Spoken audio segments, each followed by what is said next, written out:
ನಮಸ್ಕಾರ. ಪ್ರಜಾರಾಜ್ಯ ಕನ್ನಡ ನ್ಯೂಸ್ಗೆ ಸ್ವಾಗತ. ನಾನು ರಾಮಗೌಡ್ ಪಾಟೀಲ್. ಶಕ್ತಿ ಯೋಜನೆಯಿಂದ ತುಂಬಿ ತುಳುಕುತ್ತಿದೆ ಸಾರಿಗೆ. ವಿದ್ಯಾರ್ಥಿಗಳಿಗೆ ಭಾರಿ ತೊಂದರೆ ಉಂಟು ಮಾಡಿದೆ. ಬಸ್ ಫುಲ್ ರಶ್, ಪ್ರಯಾಣಿಕರು ಪ್ರತಿನಿತ್ಯ ಫುಲ್ ರಶ್, ಒದ್ದಾಡ್ತಿರೋ ವಿದ್ಯಾರ್ಥಿಗಳ ನಿತ್ಯ ಪರದಾಟ.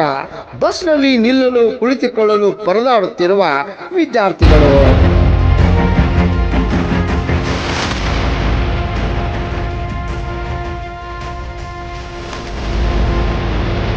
ಬಸ್ ಏರಲಾಗುತ್ತಿಲ್ಲ, ಆಸನವೂ ಸಿಗುತ್ತಿಲ್ಲ.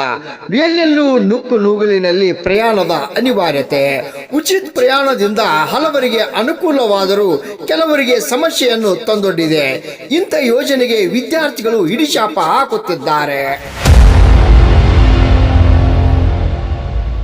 ಹಲವು ಬಾರಿ ವಿದ್ಯಾರ್ಥಿಗಳಿಗೆ ಬಸ್ ನಿಲ್ಲಿಸುತ್ತಿಲ್ಲ ಅನ್ನೋ ಮಾತು ಕೇಳಿ ಬರುತ್ತಿದೆ.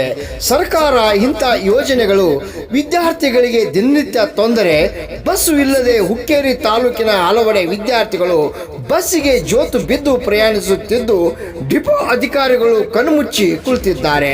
ಇನ್ನಾದರೂ ಸಂಬಂಧಪಟ್ಟ ಅಧಿಕಾರಿಗಳು ಹೆಚ್ಚುವರಿ ಬಸ್ ಓಡಿಸುವ ಮೂಲಕ ಗ್ರಾಮೀಣ ಭಾಗದ ಶಾಲಾ ಕಾಲೇಜುಗಳಿಗೆ ಬರುವ ವಿದ್ಯಾರ್ಥಿಗಳಿಗೆ ಆಗುತ್ತಿರುವ ತೊಂದರೆ ನಿವಾರಿಸುವಂತೆ ಸ್ಥಳೀಯರ ಆಗ್ರಹ. ರಾಮಗೌಡ್ ಪಾಟೀಲ್, ಪ್ರಜಾರಾಜ್ಯ ಕನ್ನಡ ನ್ಯೂಸ್, ಹುಕ್ಕೇರಿ.